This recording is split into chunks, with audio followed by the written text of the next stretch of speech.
श्री भगवान ने कहा, हे अर्जुन, ये मेरी दैवी माया बड़ी दुरत्य है, सहज में कोई इसे पार नहीं कर सकता। अगर मेरी माया से पार जाना है तो मामे वे प्रपद्यन्ते माया में ताम तरन्ते, केवल मेरी शरण में हो जाओ, मैं तुम्हें माया से पार कर दूंगा। परंतु दुष्कृत, मूढ़ता, नराधमता ये हमें भगवान की शरण में नहीं होने देती। जो दुराचार आचरण है, जो मूढ़ता है, विवेकहीनता है, जो अधमता है, ये हमें भगवान की शरण में नहीं होने देती। उपासक को ये ध्यान रखना है कि उसके विनाश और पतन का कारण उसका विषय चिंतन है। बहुत पॉइंट की बात है।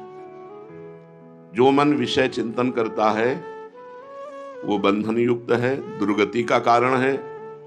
जो मन भगवान का चिंतन करता है वो मुक्त हो जाता है और सद्गति का कारण है। तुम्हारे पतन और विनाश का हेतु तुम्हारे द्वारा किया गया विषय चिंतन है।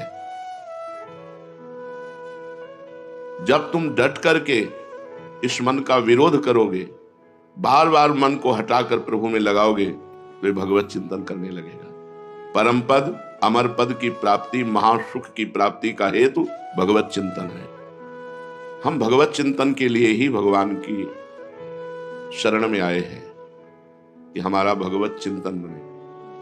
भगवत चिंतन ही मोक्ष है, भगवत चिंतन ही अमर पद है। हम भगवान की शरण में इसलिए हैं कि हमारा भगवत चिंतन बने। बोले भगवत चिंतन बने न बने, हम शरण में नहीं, हम शरण में इसलिए हैं कि हमारा भगवत चिंतन बने। जब तक मन केवल विषयों का ही स्मरण करता है तब तक पाप कर्म नहीं छूट सकते, क्योंकि विषयों का ध्यान विषयों की आसक्ति प्रकट करता है। विषयों की आसक्ति विषय क्रिया में उतारती है, क्रिया से संस्कार, संस्कार से क्रिया, वो यहीं फंसा रहता है। जैसे अनंत जन्मों से हम अभी तक फंसे रहे, अब हमें अवसर मिला है मुक्त होने का। जब तक विषय चिंतन होगा तब तक पाप होगा, जब तक पाप होगा तब तक भगवत भजन नहीं होगा, चिंता होगी, उद्वेग होगा, ताप होगा, अशांति होगी। इससे छुटकारा नहीं मिल सकता। चिंता, शोक, भय, मृत्यु। यदि तुम असल में पाप ताप से छूटकर अपने जीवन को शांतिमय, आनंदमय, सुखमय, ऊंची स्थिति की भगवत भाव से युक्त बनाना चाहते हो तो भगवत स्मरण करो, भगवत नाम जप करो, चिंतन विषय का होने न पावे। इतने सावधान, राधा राधा राधा राधा राधा राधा। जहां मन विषय चिंतन करे, काटो से विवेक के द्वारा और नाम जप करो, भगवत चिंतन करो। जो अपने मन को भगवान के स्मरण से भरता रहता है, मन एक चिप है। जब हम नाम जप करते हैं तो मन से गंदी गंदी बातें निकलती हैं, जिसको साधक समझ नहीं पाता, समझता है कि ऐसे तो ठीक है, लेकिन जब भजन में बैठो तो बड़ा मन प्रपंच करता है। मन प्रपंच नहीं करता, मन खाली होता है। जब हम नाम जप करते हैं तो उसकी गंदी बातें निकलती हैं, मन में भजन भरता है। तो जो मन भगवान के नाम जप से भरने लगता है, स्मरण से भरने लगता है, उसमें आनंद आता है, सुख मिलता है, शांति मिलती है। उस मन से किसी गंदे कर्म की प्रेरणा देना ही बंद हो जाती है। जिस मन में अधिक से अधिक नाम जप और भजन भर दिया जाता है, उसकी पहचान उस मन से गंदे कर्म की प्रेरणा ही बंद हो जाती है। जो मन प्रेरित करता रहता है क्रियाओं के लिए, तो गंदी क्रियाओं की प्रेरणा ही बंद हो जाती है। हमें गंदे आचरणों से, गंदी क्रियाओं से यदि बचना है तो हमें भगवत चिंतन करना है, अपने मन में भगवान नाम भरना है, जिससे वो गंदी बातें निकल जाएंगी, वो गंदी प्रेरणा देना बंद कर देगा मन। चाहे देखने में बहुत ऊंचा कर्म हो, पर यदि भगवत चिंतन नहीं हो रहा तो मन में गंदगी भरी रहेगी। कर्म ऊंचा है देखने में, लेकिन उसके विचार बहुत नीच होंगे। कब तक? जब तक चिंतन नहीं होगा। कर्म से चिंतन नहीं बदला जा सकता, चिंतन को बदलना होगा आपके अंदर। जैसे आरती कर रहे हैं पर चिंतन विषय का हो रहा है, ठाकुर जी को भोग लगा रहे हैं पर चिंतन भोगों का हो रहा है, गंदी बातों का हो रहा है, बाहरी क्रिया बहुत ऊंची हो रही है। तभी तो कहा जाता है ये अच्छा ऐसा, ये तो बड़ा भगत बनता था। तो भगत तो बाहरी चेष्टाएं कर रहा था, वो चिंतन उसका ठीक नहीं था। बाहरी क्रिया, वो नाली साफ कर रहा है, वो झाड़ू लगा रहा है, वो किसानी कर रहा है, वो व्यापार कर रहा है, पर अंदर का चिंतन भागवती का है वो बहुत अच्छा। बाहरी देखने में बहुत ऊंची क्रिया मालूम हो, लेकिन अंदर चिंतन उसका ठीक नहीं चल रहा है। प्रायः त्रुटि अंदर के चिंतन में होती है। बाहर तो बड़ी सौम्यता शांति दिखाई, अंदर हलचल मची। अंदर मन की चिप को खाली करो। कैसे खाली होगा? नाम जप से, और भरो उसमें भगवत चिंतन, भगवत लीला, भगवत कथा, भगवत सेवा, ये मन में भरो तो गंदगी खत्म हो जाएगी, प्रेरणा खत्म हो जाएगी गंदी बात की। यदि भगवान के स्मरण से तुम युक्त रहोगे तो तुम्हें फिर और कुछ करना नहीं। हमारे जीवन का लक्ष्य, उद्देश्य केवल भगवत स्मरण, अंदर से भगवत स्मरण, बाहर से जो क्रियाएं हो उनको। प्रायः क्रिया करते समय स्मरण में विक्षेप पड़ता है। जैसे चलते समय बराबर भगवत नाम या मंत्र चलाना हो तो थोड़ा कठिन लगता है, लेकिन मौन होकर यदि चलना हो और कोई संग बातचीत ना हो तो आराम से चल जाएगा। अगर हम व्यापार करते हैं, क्रिया करते हैं, जब किसी भी क्रिया में लगते हैं तो हमारे भजन छूटता है, हमारा भजन चिंतन छूटता है। हमको उसी में अभ्यास करना है। क्रिया करते हुए मां मनुष्मर युद्ध च, युद्ध रूपी क्रिया भी भगवान के स्मरण से संपन्न होनी चाहिए। अर्जुन जी को आदेश करते हैं सर्वदा सर्वकालेषु मां मनुष्मर युद्ध च। तो हम रसोई बना रहे हैं, बातचीत न करें, नाम जप। हम जो भी सेवा कर रहे हैं उसमें हम कोशिश करें, और जब हम क्रिया करते हैं तब मानसिक जप की तरफ नहीं ज्यादा ध्यान देते, क्योंकि क्रिया में हमें मन लगाना पड़ेगा। तो हमें वाचिक पे आना चाहिए। जब हम क्रियाओं में हो तब वाचिक में। हमको भी ऐसा होता है, जब हम किसी, तो फिर उपांश में आ जाते हैं, बातचीत कर रहे हैं उपांश, जैसे एकांतिक कर रहे हैं, प्रश्न खत्म हुआ तुरंत उपांश में 2 बार 4 बार नाम, फिर प्रश्न आया, फिर नाम, फिर नाम। उसको हम भागवतिक बनाने हैं। हम अपने समय को भागवतिक, मतलब हम 10 मिनट बोले और उसके पहले 5 बार मंत्र जप कर लिया और बाद में भी 5 बार जप कर लिया और 10 मिनट के समय को भी समर्पित कर दिया, ये सब भागवतिक हो गया। तो आपकी क्रिया भी भागवतिक होनी चाहिए। क्रिया भागवतिक कैसे होगी? मान लो आप भागवतिक क्रिया रसोई बना रहे हैं संतों के लिए, ये तो है ही, लेकिन अपने घर में बना रहे हैं तो ठाकुर जी के भोग के लिए बना रहे हैं। पति पुत्र परिवार आदि के रूप में भगवान ही भोगता है। आम वैश्वानरो भूत्वा प्राणी नाम देह माश्रिता। उस रसोई को भगवान के लिए बनाओ। भगवान के घर में सोने लगाओ, भगवान के घर में पोछा लगाओ, भगवान के घर वालों की सेवा करो। नाथ सकल संपदा तुम्हारी, मैं सेवक समेत सुतनारी। भजन बन गया।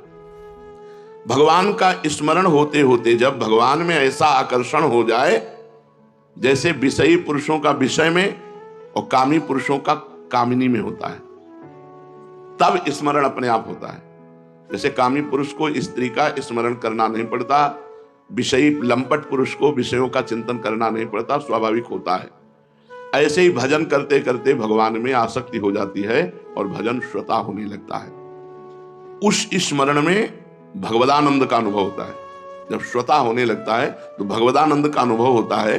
जब तक वैसा भजन ना हो तब तक खूब भगवान के गुण सुनो कानों से, भक्तों के चरित्र सुनो, प्रभाव सुनो, लीला सुनो और भगवान का नाम बार बार जप करो। अपने मन को भागवतिक बना लो।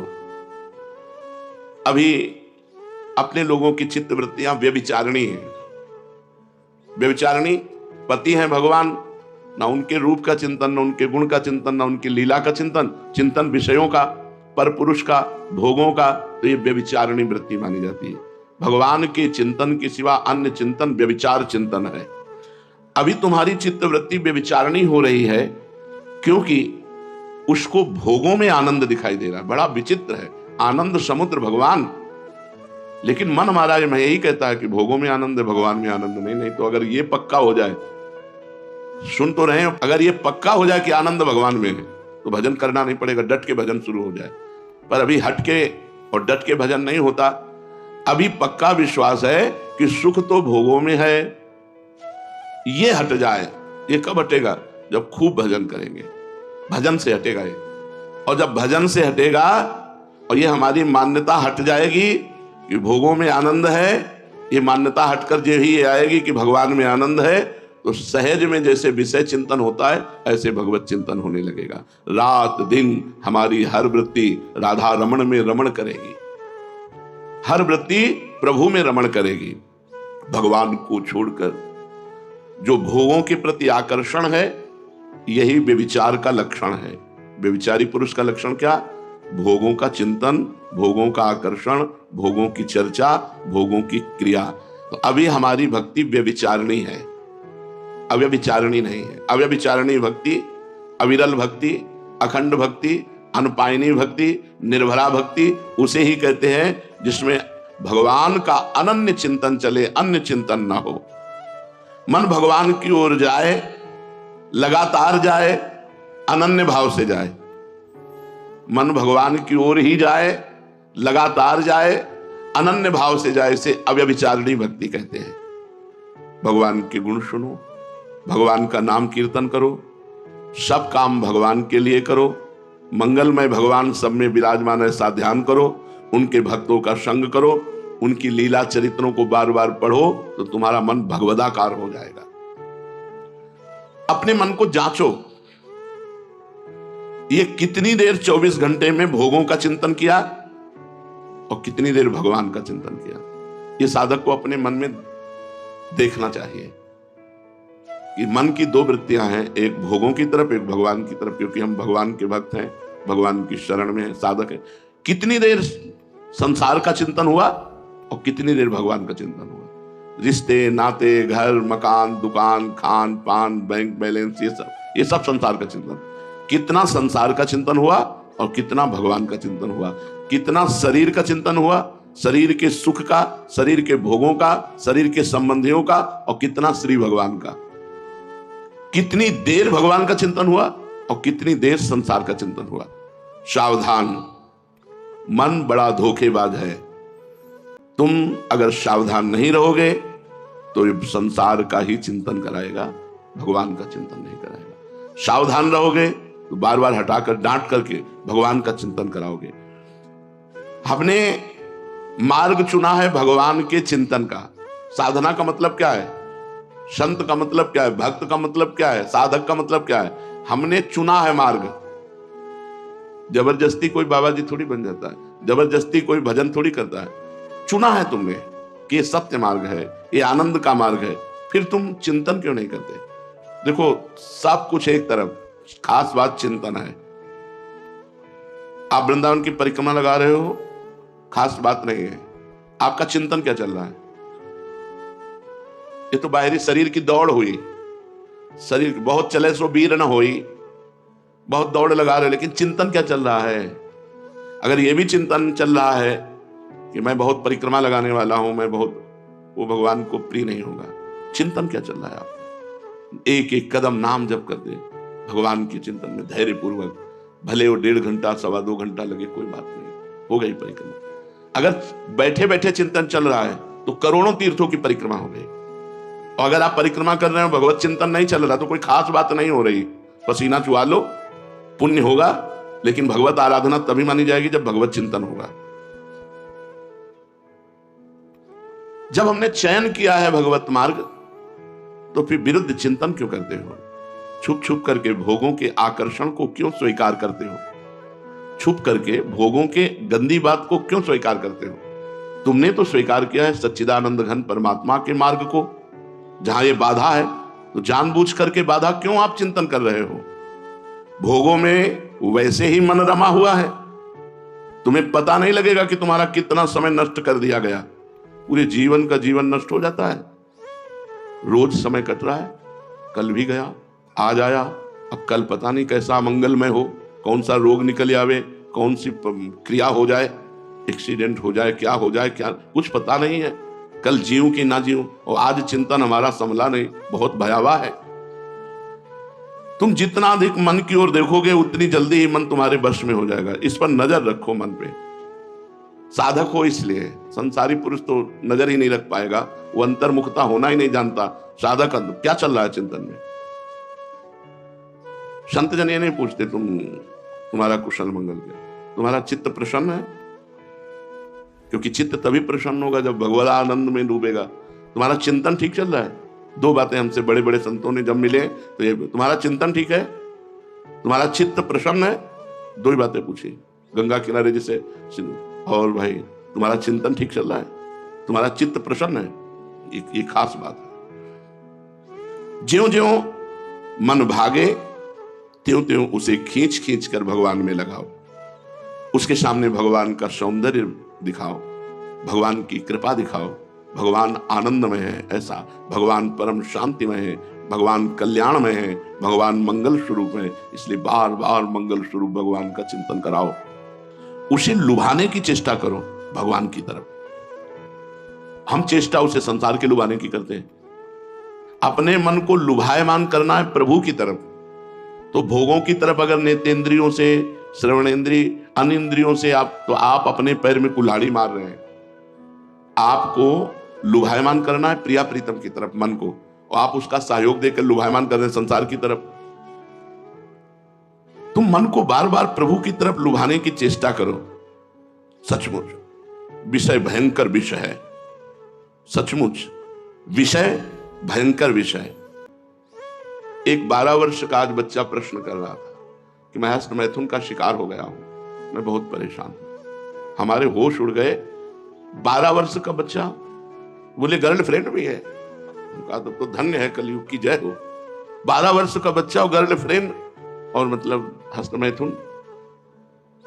ये क्या भारत के भाग्य विधाता बनेंगे? नई पीढ़ी भारत की भाग्य विधाता ही तो है। क्या बनेंगे? ना अध्यात्म में कुछ कर पाएंगे और ना ये संसार में कुछ कर पाएंगे। जैसे 10-12 वर्ष के बच्चे गलत आदत में पड़ गए तो अब इनका जीवन बर्बाद होता चला जाएगा। जिन बच्चों को ये गंदी बात आ गई हो करने में, इससे तुम पक्का समझ लो ना परमार्थ में चल पाओगे और ना स्वार्थ लायक रहोगे। प्लीज हस्त मैथुन त्याग दीजिए कृपा करके, बहुत हानिकारक है। नियम ले लो, अपने ब्रह्मचर्य की रक्षा करो। कोई ऐसा काम मत करो जो मन तुम्हें संसार की तरफ ले जाए, मन भगवान की तरफ ले जाए। हमको क्या करना है? मन में भगवान भरने हैं, मन को भगवान की तरफ लुभायमान करना है। उनके पद गा के, उनके चरित्र सुनकर, भक्तों के चरित्र सुनकर, उनकी रूप माधुरी, लीला माधुरी, गुण माधुरी, यही तो हम प्राप्त करने निकले। इन संसार की रूप माधुरी, गुण माधुरी थोड़ी, भगवान की। ये संसार ऊपर से सुंदर लगता है, सुनने में सुंदर लगता है और चिंतन में सुंदर लगता है, लेकिन परिणाम में भयंकर होता है, भयंकर विष की तरह है। अज्ञान रूपी शत्रु ने हमको इस विष में फंसाने की ठान ली है, भोगों के विष में फंसाने की ठान ली है। देखो सुन रहे हो, पर अंदर जैसे ऊपर लाठी मारो बिल में और अंदर सांप में कोई फर्क ना पड़े, ऐसे मन में कोई फर्क नहीं पड़ रहा। वो कह रहा तुम कर लो प्रवचन, लुभाएंगे तो संसार की तरफ ही हम, और नहीं भगवान की तरफ लुभायमान हो जाए ना तो कुछ अच्छा नहीं लगता। मन बार बार नाम मंत्र में जपता बत्रा हिमाम, पूरा जिंदगी हो गई। वो अब भी सुबह से 50 बार कह चुके होंगे, हे प्रिया प्रीतम हम आपकी शरण में देखे रहे, हे प्रिया प्रीतम आपकी शरण। प्रभु कोई साधन तो है नहीं, बस आप ही हमारे सब कुछ हो, प्रभु आप देखते रहना। जैसे शरणागति नहीं हुई हो और फिर पुकारा जाए, ऐसे रोज पुकारते। सुबह से 25 बार एकांत में कह चुके, हे प्रभु मैं आपकी शरण में हूँ, हे प्रिया प्रीतम आपकी शरण में हूँ, हमारे पास कोई साधन नहीं, नाथ आप छोड़ना मत, आप पकड़े रहो, आपके ही बल से है। मन को बार बार प्रभु की शरण में करना है, मन को बार बार प्रभु की तरफ लुभायमान करना है, प्रभु के नाम रूप लीला गुण की तरफ। ये ऐसे लड्डू हैं कि खाए तो मरे और ना खाए तो मरे, ना खाए तो मरे और खाए तो मरे। ना खाए तो ऐसे मरे जल जल करके चिंतन करके कि भाई बहुत सौभाग्य इनका, और जो खा रहे हैं वो जान रहे हैं कि क्या है, अब डर लग रहा है सब। ये भयंकर विष है, ऊपर से ही सुंदर लगते हैं। अज्ञान रूपी शत्रु ने ठान लिया है कि तुम्हारा नाश कर देंगे। ये स्वादिष्ट दिखाई देता है, होता नहीं। विषय भोग स्वादिष्ट दिखाई देता है, सब फंसे हैं, होता नहीं। जो हम अंदर सोचते हैं वो हमें मिलता नहीं, बाद में क्लेश और अशांति मिलती है। परंतु भगवान सुंदर है, स्वादिष्ट है, आनंदमय है। भोग है नहीं, दिखाई देते हैं। स्वादिष्ट है नहीं, चिंतन में आते हैं, क्रिया में नहीं। क्रिया में तो घोर अज्ञान ने ठान रखा है कि हम तुम्हारा नाश करेंगे, इसलिए लगता है बहुत सुख मिल रहा है, बहुत आनंद है, बड़ी मौज है। मन एक बार भगवान की नाम रूप लीला गुणधाम में कहीं भी अगर थोड़ा आनंद प्राप्त कर ले, चख ले, फिर ये भागेगा नहीं। तो कभी कभी प्रभु से भी कहा जाए, प्रार्थना की जाए, रोया जाए कि तुम्हारे रूप में घटेगा नहीं कुछ महाराज, हम छुएंगे नहीं, दूर से बस ऐसा रूप दिखा दो कि हमारा मन जो है तुम्हारा गुलाम बन जाए, कुछ घटेगा नहीं। और आप नहीं दिखाओगे तो माया दिखा देगी, माया रूप दिखाई देगी तो हम पहले से गिरे हुए, फिर कहोगे हमारा भगत कहला करके माया के दरवाजे में खड़ा है। कभी कभी प्रभु से एकांत में अपनी दीन बातें करनी चाहिए, हम तो करते हैं, उसी से जीवित हैं, उन्हीं से बात करके जीवित हैं, सच्ची बात मानो, उन्हीं से बात करते हैं। ये रस ऐसा है, इसमें कभी ये नहीं आ सकता कि हमारे में 100 ग्राम ज्यादा आ गया, ऐसा नहीं। जितना आता है उतना ही घाटा नजर आता है। इस रस में जितना बढ़ोतरी होती है उतना ही कमी नजर आती है, और जो पूर्णता में पहुंचता है वो पूर्ण दैन्य होता है। वो पूर्ण, उसको पूर्णता में भी एक लगता है, मुझ जैसे अधम को भगवान ने केवल स्वीकार किया है। खास बात यह है, नहीं तो मैं बहुत नीच हूं, ऐसा बिल्कुल हृदय में आता है, बिल्कुल हृदय में आता है। जिस दिन तुम हरि के आशिक बन गए, धन्य हो गया, जीवन धन्य हो गया। अभी हम लोग हरि के आशिकों की लाइन में खड़े हैं, लेकिन आशिक हरि के नहीं। एक बार मंजनू के बहुत प्रेम को देख करके, लैला धनी घर की राजकुमारी थी, उसने पूरी बाजार में ऐलान करवा दिया कि मंजनू जो कुछ खाए उसका हिसाब हम महीने में। भैया जब ये खबर पहुंची तो हजारों मजनू हो गए रबड़ी खाने के लिए। वो पर्चा पहुंचा, प्रेमी और इतना, बोले एक मजनू नहीं है, अब बाजार में हजारों मजनू हो गए, क्योंकि मजनू मतलब फ्री, लैला हिसाब भरेगी। तो कहा असली मजनू कौन होगा इनमें से? लैला ने कहा हम अपने मजनू की पहचान जानती हैं, कल कह दो कि लैला मजनू से मिलना चाहती है। अब हजारों मजनू खड़े, लैला ने छुरी निकाली और कहा लैला को जरूरत है मजनू के हृदय के खून की। रबड़ी खाने वाले मजनू से पीछे हो गए। असली ही मजनू तो वो तो पागल की तरह खड़ा था जी, बोले ये है, रबड़ी खाने वाले मजनू अलग है और खून देने वाले अलग है। हरि के आशिक नहीं खान पान ते भावे है, नहीं कोमल वसन सुहावे है, सब विषय लगे ते खारा है, हरि आशिक का मग न्यारा है। नारायण हरि भजन में ये पांचों न सुहाग, विषय भोग, निद्रा, हंसी, जगत प्रीति, बहु बात, ये अच्छा नहीं लगता। सब कुछ ठीक हो जाएगा, आप थोड़ा प्रयत्न करो, आपको प्रयास करना पड़ेगा। चेष्टा आप करो, कृपा भगवान करेंगे। चेष्टा आप करो, आपको चेष्टा करनी पड़ेगी। बार बार अपने मन को प्रभु के रूप समुद्र में डुबाओ और ध्यान रखो, किसी से घृणा मत करो, सब में भगवान विराजमान है। जिस दोष के कारण जिससे घृणा करोगे वही दोष आप में आ जाएगा। दूरी बनानी है, घृणा नहीं करनी, क्योंकि भगवान विराजमान है। जिस दोष के कारण तुम किसी का दोष दर्शन करके घृणा करोगे वही दोष तुम्हारे में आ जाएगा। घृणा, भय, द्वेष, क्रोध, हिंसा, ये भजन नहीं होने देते, ये भगवान के मार्ग में आगे नहीं बढ़ने देते। किसी से घृणा नहीं करनी, कभी कहीं किसी से भय नहीं करना, किसी से द्वेष नहीं करना, और जहां तक हो सके किसी से क्रोध मत करो, और किसी की वाणी के द्वारा भी दुख पहुंचाने वाली चेष्टा मत करो, और फिर भजन करो। देखो कितना भजन बढ़ता है। जो दूसरों का दोष दर्शन करते हैं उनका पहले बुरा हो जाता है, अंतःकरण तुम्हारा पहले मलिन हो गया। जो द्वेषवश दूसरों का बुरा चाहते हैं तो उसका बुरा हो कि ना हो, लेकिन द्वेषवश बुरा चाहने वाले का बुरा हो जाता है। किसी का अहित मत चाहो, सबके लिए भगवान से प्रार्थना करो, सब सुखी रहे, सब आनंदित रहे, सब निर्दोष बुद्धि के बने। किसी को दुख देने की इच्छा मत करो, ऐसा यदि करोगे तो तुम्हारा भजन बढ़ेगा। किसी को दुख नहीं देना, किसी से भयभीत नहीं होना, किसी से द्वेष नहीं करना, किसी की हिंसा भी नहीं करनी, वाणी के द्वारा भी। मच्छर भी नहीं मारना, मारना नहीं, उड़ा देना है। उसका स्वभाव भगवान ने खून पीना बनाया है, वो अपने आहार के लिए बैठता है। किसी भी जीव को मत मारो। आप फिर देखो सब में भगवान नजर आने लगेंगे, मच्छर में भी भगवान बैठे हैं। भगवान सब में, मत्ता परतरम नान्यत किंचिदस्ति धनंजय, मेरे सिवा और कुछ नहीं, तो सब में भगवान है। किसी को दुख मत दो, हटा दो, कीड़े मकूड़े जो भी ऐसा हो उनको निवारण कर दो, उनको मारो मत, और किसी की निंदा मत करो। दूसरे की निंदा करने से बहुत जल्दी हृदय अपवित्र हो जाता है। अपवित्र हृदय भोगों का चिंतन, भोगों का चिंतन भोगों की क्रिया, भोगों की क्रिया आवागमन, बार बार जन्म, बार बार मरण। किसी की निंदा मत सुनो, बहुत जल्दी अंतःकरण मलिन होता है। तुम दूर से जो देख रहे हो वो कुछ और हो सकता है, नजदीक से देखो कुछ और हो सकता है। दूर से देखने पर आपको गलत दिखाई दे सकता है। जैसे एक बार बीरबल ने कहा अकबर से कि देखी हुई बात भी गलत हो सकती है और सुनी हुई बात भी गलत हो सकती है, इसलिए बात को बहुत समझ करके ही बोलना चाहिए। तो उनका देखी हुई बात भी गलत हो सकती है। बोले हाँ सरकार, गलत हो सकती है। बीरबल अपने दिमाग में बहुत प्रवीण थे, उत्तर देने में बहुत प्रवीण थे। अकबर ने वो बात रख ली अपने हृदय में। एक दिन अकबर की जो फूलों की सैया लगाता था, उसने सोचा जीवन हुआ जा रहा है बादशाह की सैया लगाते, 5 मिनट देखे लेट के, और सैया लगाने वाला लेटा तो सुगंधित फूलों में, और जो ही चद्दर ओढ़ी सुगंधित इत्र, सो गया, नींद आ गई। थोड़ी देर बाद बादशाह की पत्नी आई, उनका सरकार आज तो बिना भोजन पाए ही सो गए, जब उन्होंने भोजन नहीं पाया तो हम क्यों भोजन पाए? वो भी साथ लेट गए चद्दर ओढ़ के। अब थोड़ी देर बाद बादशाह आए, उन्होंने कहा मेरी सैया में मेरी पत्नी और कोई पुरुष तलवार निकाली।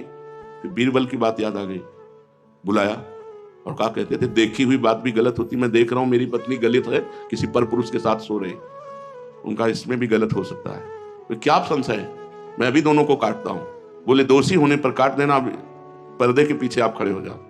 पर्दे के पीछे खड़े किए, और जब चद्दर हटाया तो फूल बिछाने वाला उसको जगाया कि रानी न जग पाए। उसके तो होश खराब हो गए कि मंत्री, बीरबल मंत्री भी थे, इसमें कैसे सो गया? मालिक क्षमा करो, जीवन भर सैया लगाते हो गया तो सोचा था कि ऊपर सो गए। तुम्हारे साथ कौन सो रहा था? कोई नहीं, हम तो अकेले सो रहे थे। बादशाह पर्दे के पीछे खड़ा, बादशाह पता पाए तो काट डालेंगे, भाग यहां से, उसको भगा दे। रानी को उठाया, वो उठी, आज बहुत जल्दी आप सो गई? बोले हाँ बादशाह आकर सो गए थे तो इसलिए हम भी सो गए। तो आपने बादशाह से कोई बात की? नहीं, वो सो रहे थे इसलिए हम भी सो रहे थे। तो ठीक है, अब आप जाइए और बादशाह की भोजन की व्यवस्था कीजिए। उठ कीजिए। बुलाया अकबर को, बोले इन दोनों में आप दोनों का वध करने के लिए तैयार थे, ये दोनों निर्दोष थे, देखी हुई बात भी झूठी है, दिखाई दे रहा है लेकिन झूठी है। ऐसे ही हम किसी के विषय की निंदा, जैसे हम किसी को देखते हैं तो दृश्य कुछ और हो सकता है और भाव कुछ और हो सकता है, तो हम किसी की निंदा ना करें और ना किसी की निंदा सुने। देखा हुआ दृश्य भी झूठा हो सकता है, सुनी हुई बात भी झूठी हो सकती है, और हमको सब में भगवान देखना है, हम भक्ति के मार्ग में चले, तो हम दूसरे की निंदा क्यों सुने? दूसरे की निंदा सुनना, दूसरे की निंदा करना, ये हमारे लिए बहुत बड़ा घातक होगा परमार्थ में। और लोग बड़े मनोरंजन से सुनते, अच्छा ऐसा हो, तुरंत रोक देना चाहिए। हमसे ये बातें मत करो, यदि प्रभु की चर्चा करनी तो करो, नहीं जो जैसा कर रहा है तेरे भावे जो करे, भलो बुरो संसार, नारायण तू बैठ के अपनो भवन बुहार। कोई तुम्हें चिढ़ाए, चिढ़ो मत, कोई तुम्हें झुंझलाए, झुंझलाओ मत, खींचो मत, मन में क्रोध मत आने दो। न जबान बिगड़ने पावे न मन बिगड़ने पावे। जब जबान में क्रोध आ जाएगा तो गंदी बातें निकलने लगेगी, गाली निकलेगी, कटु वचन निकलेंगे जो उसके हृदय में जाकर चुभेंगे। ना दिमाग खराब होने पावे ना जबान खराब होने पावे। क्रोध आए शांत, राधा राधा राधा। यदि ऐसा कर सकोगे तो दुख और संकट कभी तुम्हें परास्त नहीं कर पाएंगे। यदि तुम किसी की निंदा नहीं करोगे, किसी को दुख नहीं दोगे, कभी क्रोध नहीं करोगे, तो संकट, विपत्ति, दुख ये अपने आप नष्ट हो जाएंगे। आपको बहुत सामर्थ्य प्राप्त होगी। ये आशा करो, इतना मेरे से भजन बने, इतना भजन हर समय बने कि हमें किसी से बात करने की फुर्सत न मिले। हे भगवान, हमको ऐसा भजन दे दो कि मैं किसी से बात करना अच्छा ना लगे, हर समय आपके भजन में डूबी रहे। और ये आशा मत करो कि तुम्हारी कोई बात माने। प्राय अपने लोग अपने को बहुत अच्छा साधक समझते हैं, दूसरे को समझाना चाहते हैं। प्राय देखा है, ये मन में गुदगुदी रहती है समझाने की, प्रवीणता की। उसे जब तक भगवत साक्षात्कार ना हो तब तक ये आदत ना आने पावे तो बहुत अच्छा है। भगवत चर्चा करो, अपने में प्रवीणता मान करके, आरोपित करके दूसरे को समझाने से अपना पतन हो जाता है। तुम्हारी बात माने, तुम्हारी बात का समर्थन करें, तुम्हारे आज्ञाकारी बने, ये सब बातें हटा दो, ये सब बातें हटा दो। यदि शुद्ध साधना करना चाहते हो, तुम दूसरों की बात मानो, तुम दूसरों की आज्ञा पे चलने की सोचो, तुम दूसरों के अनुकूल बनने की सोचो, दूसरों को अपने अनुकूल बनाने की चेष्टा मत करो। अगर ऐसा तुम करोगे, दूसरों को उपदेश देना, उनको अनुकूल बनाना, उनको अपनी आज्ञा पे चलाना, तो याद कर लो तुम्हारा भजन छूट जाएगा। निराशा, दुख, अपमान का बोध और विषाद, ये 4 बातें तुम्हारे हृदय में आ जाएंगी। भजन छूट जाएगा, निराशा आ जाएगी, दुख होगा, अपमान का बोध होगा और विषाद के वशीभूत हो जाओगे। हमने ऐसा कहा, इसने मेरी बात नहीं मानी, हमने इतनी बढ़िया बात बताई और देखो ऐसे चल रहा है। नहीं, धैर्यवान बनो, जनेंद्रिय और रसेंद्रिय को काबू में रखो, शांत रहो, सहनशील बनो। जगत भगवान का विचित्र माया कार्य है,